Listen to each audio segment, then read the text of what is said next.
Welcome to In the Rising podcast. I am your host, Bettina Brown, and I am a physical therapist that loves to talk about life, what makes us tick, and what makes us energized to live a fulfilling, independent, successful in the way we define success to be, so that we don't have guilt and regret holding us back. I want to welcome you to the show today, and I'm going to be talking about attraction. Now, I had some other ideas about what I wanted to talk about, and I think it's interesting that I was attracted to the topic of attraction for today.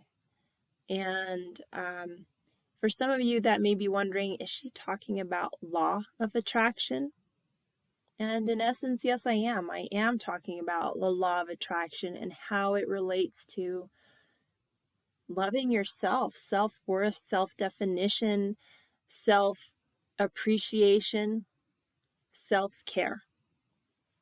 Basically connecting with what you love and envision, which we cannot truly do, I believe, and more scientists are showing this per research, that we cannot live our definition of a beautiful life without having some love for ourselves. And for a long time, I'll be honest, I heard law of attraction and I thought, that sounds like voodoo, or it sounds like, that spiritual kind of yah stuff. Woo-woo. Was not really all that fond of it. But some of the kind of self-help books I was reading just for my own sake and just because I'm kind of nerdy and interested in things like that, how to open your mind and how to take greater risks and learn new things, they kept mentioning this attraction. And you are what you attract. If you raise your vibration, and I thought, how am I going to raise my vibration? Did I even have a vibration? But the more I read about it, the more I began to realize that we use terminology related to the law of attraction every single day. If you've ever heard the idea of karma, karma is going to get them. I'm going to let that go because karma will take care of that situation, or they've got bad karma. That's kind of a law of attraction. They've been giving out bad advice, producing bad things, being mean or a bad person, and they will get their retribution. That we can leave it alone. And then I realized that is not a woo-woo kind of thought. That, I acknowledge, I know that everyone has their own beliefs. I have said on this platform before that I am a Christian, but I'm also open to learning. And, even in my own manual, which I call my Bible, because it is the Bible, but it says law of attraction phrases right in there. For example, in Proverbs 23:7, it says, as a man thinketh in his heart, so is he. Well, isn't that attraction? Like the things you think about?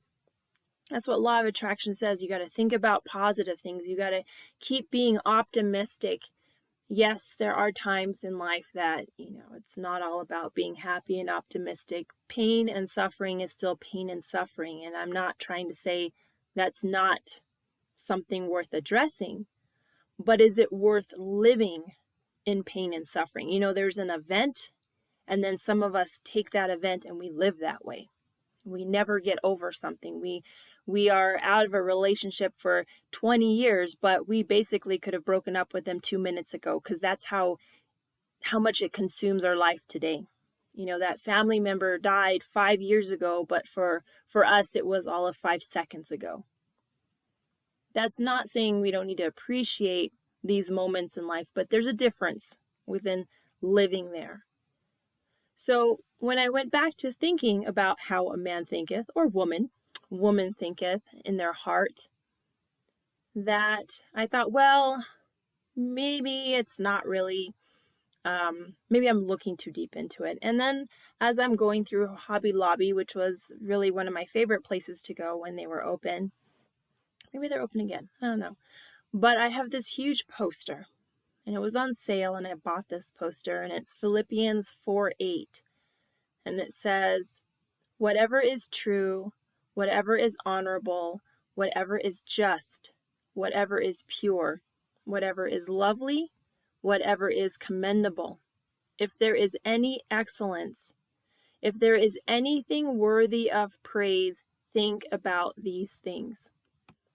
So that's a lot of positive things, you know. Some people have called me Pollyanna before, and I don't think I've been that Pollyanna-ish before, that, you know, positive, but it's basically saying go back to what is positive, because that is what you will have in your life.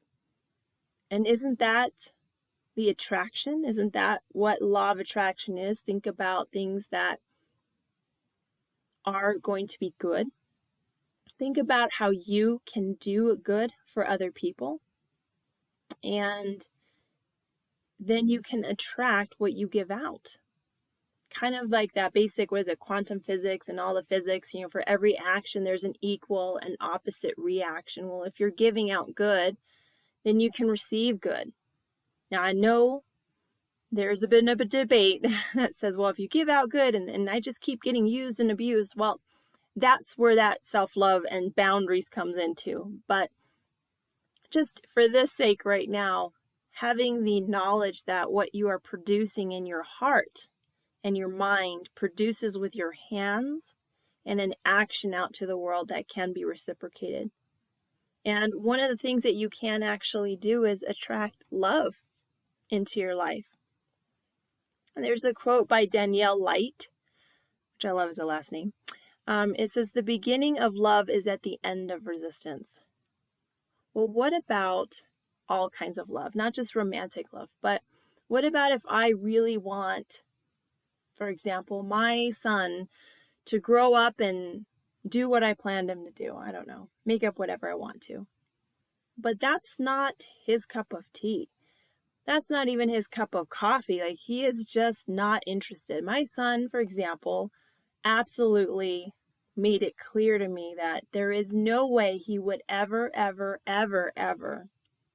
under any circumstances, and I'm not exaggerating, this is what he told me. He's not even 10 yet. He says, I will never do what you do. I'm so glad that you're a physical therapist, but that is never what I'm going to do. And I will admit to you that he hadn't even been born yet. And I was at the store buying a stethoscope and little models of the human body because I was so excited to show him everything. And it was really disappointing that he wants nothing to do with this. I appreciated his appreciation of my job, but it did make me feel sad that that was not what he really loved, that he wasn't passionate about it. And it took some time. I put that stethoscope away. In fact, even one Halloween, he was dressed up as a veterinarian. I mean, he was just, I love this, but I put it away. And I realized I don't need to have him be myself or anything in the health field. But I really do need to just have him love and be excited about what he wants to pursue.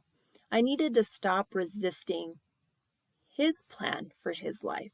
Not my vision, not my plan, not my goal, not so that my family's like, hey, she's a great mom because of this, and not so that my coworkers are like, wow, your kid is a 4.20 on the honor roll. That's not what it's about. That I actually have a greater love and respect for my own son by him following his dreams. And this works with partnerships as well, giving your partner the space to grow into the person they are meant to be. Not in the person that you need to brag about at lunchtime. Just the person they need to be. And it's your responsibility to realize whether you like it or not, accept it or not, or whether you can live with it. But you don't have to quench or pull it together someone else's dreams. That you can really love someone, just like the saying, if you let it go, it has that opportunity to be free, and that is the best kind of love. Another thing that you can really attract is money. And Bob Proctor has an awesome quote, and he says, "Always remember that money is a servant, you are the master." And this one took me a long time because I was chasing after money to pay some bills desperately, like full on desperation. Any shift I could work, I did. Any bill that I could just reduce down to bare bones, I did. And yes, I still agree. I don't want to pay my phone bill any higher. AT&T doesn't need more of my money. Neither does the cable company. And I'm just putting that out there. But I'm saying that my idea of what money meant in my life was reversed. I felt that I was the servant to money. And I think when we have that mentality, then that money has a poor reputation. That's when we say money is the root of all evil. Money is nothing. Money is just currency. It's just an exchange. But how we view that exchange. And I had some really far downs where I was laying down just like, I don't know how I'm going to make it. I don't know how I'm going to make it. But having a change in my perception of what money is and what it wasn't, and just looking at my bank account, even if it didn't look pretty, and even just having a plan, saying, I'm open for alterations, but things are going to be better. And they were. They just kept getting better. And what I love about Bob Proctor is I just heard him on a podcast on another show, and he is a man, he's in his mid-80s. And I think it was Lewis Howe. Lewis Howe was doing an interview. I'll have to look it up. But he was getting interviewed by someone named Lewis. And Lewis said, "Well, how do you feel, for your age, how you're doing?" And Bob Proctor is in his mid-80s, and he goes, "Well, I don't think my age has anything to do with it. I'm just really excited about this project." And he kept on about this, envisioning and this program, this organization he was going to start. And he's already done many, many things and really given back to his community. And you couldn't even help but hear the excitement through the podcast and energy. Like, he was excited. And he's like, age has nothing to do with it. And the way he was talking about money, you could tell that Bob Proctor observed that money was a means to get what he was wanting, but he wasn't going to chase it. He was going to attract it to fulfill goals. And these goals were going to help many people. So what I also feel is we also attract things to ourselves. And when we don't realize our worth, we don't realize our love, we don't realize our beauty and passion, our own goals in life, then we reject what we're here for. And when we feel rejected, then we often feel that people around us are rejecting us as well. I mean, if it starts with you. And if you don't really believe you can achieve your dreams, you really can't. Have you ever noticed people that make these crazy dreams and everyone calls them dreamers? You'll never make it.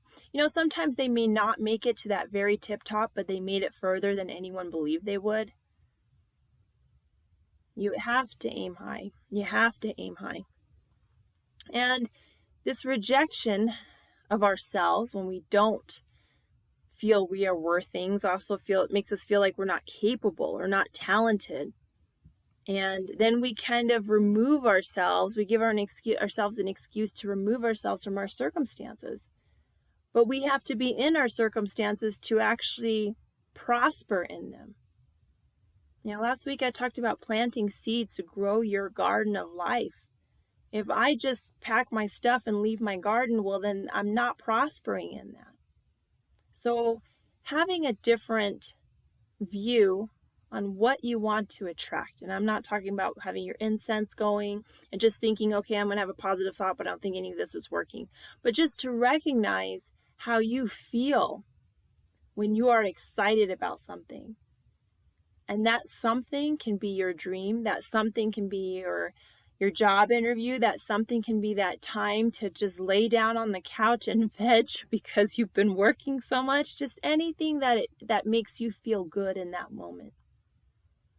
And remembering that anything we think of,